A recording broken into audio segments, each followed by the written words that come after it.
Welcome to nursing classes in Bengali. আশা করি সবাই খুব ভালো আছো। আজকের একটা কম্প্যারেটিভ পিকচার তোমাদের সামনে তুলে আনবার জন্য আমার এই ভিডিওটা।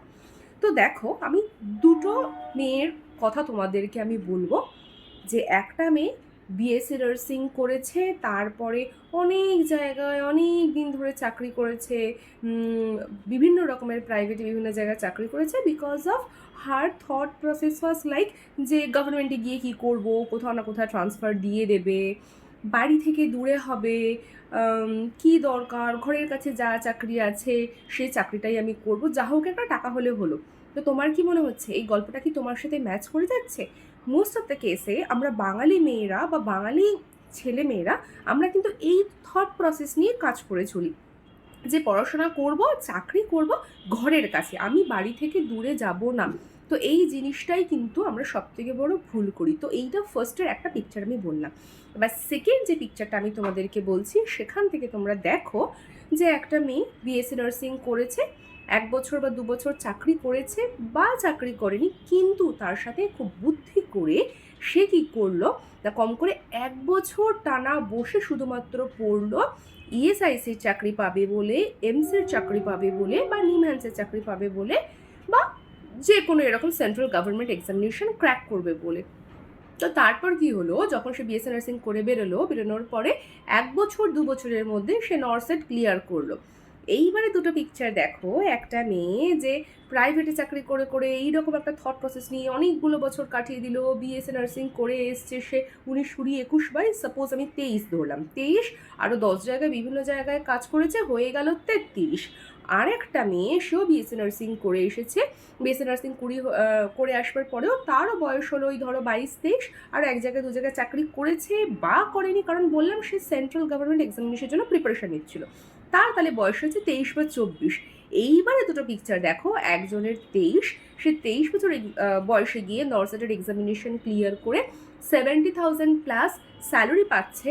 আরেকজন মেয়ে যে অনেক আগে পাশ করেছে, এত বছর চাকরি করে 33 বছর বয়সে গিয়ে 70,000+ স্যালারি পাচ্ছে। তো ডিফারেন্সটা কোথায় বুঝতে পারছো?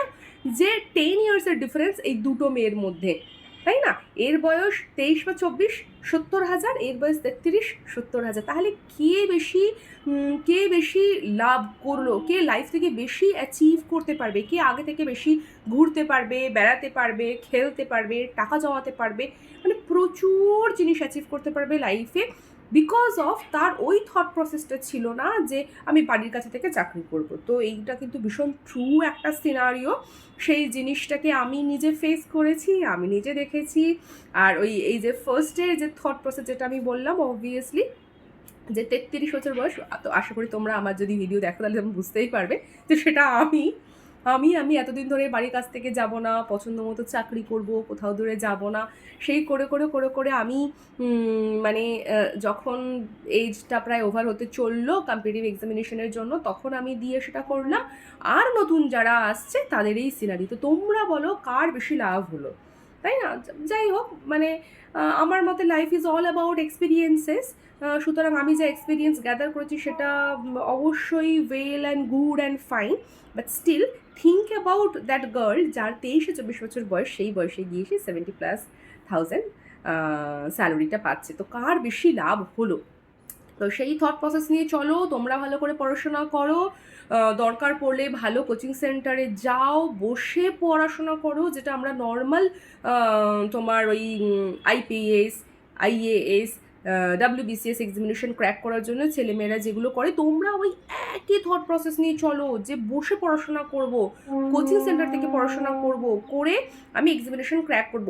দেখো, দুটো সিনারিতে তোমরা কাজ করতে পারো, কারণ আমি দুটো এক্সাম্পল দিলাম। ইটস আপ টু ইউ যে কোন থট প্রসেসটাকে নিয়ে চললে তোমার লাভ হবে আর তুমি সেইভাবে কাজ করবে। তো সেইভাবে ভাবনা চিন্তা করো, পড়াশোনা করো। আমি কিন্তু একবারও বলছি না যে নিজে চেষ্টা করলে হবে না, অবশ্যই নিজে চেষ্টা করলে হবে, এক্সামিনেশন ক্র্যাক করবে, কিন্তু একটা জায়গায় শুরু করো, না হলে কিন্তু একটা সার্টেন টাইমে এসে আমার মতো একটা সার্টেন টাইমে এসে মনে হবে যে আমি আরও অনেক কিছু আমি অ্যাচিভ করতে পারতাম।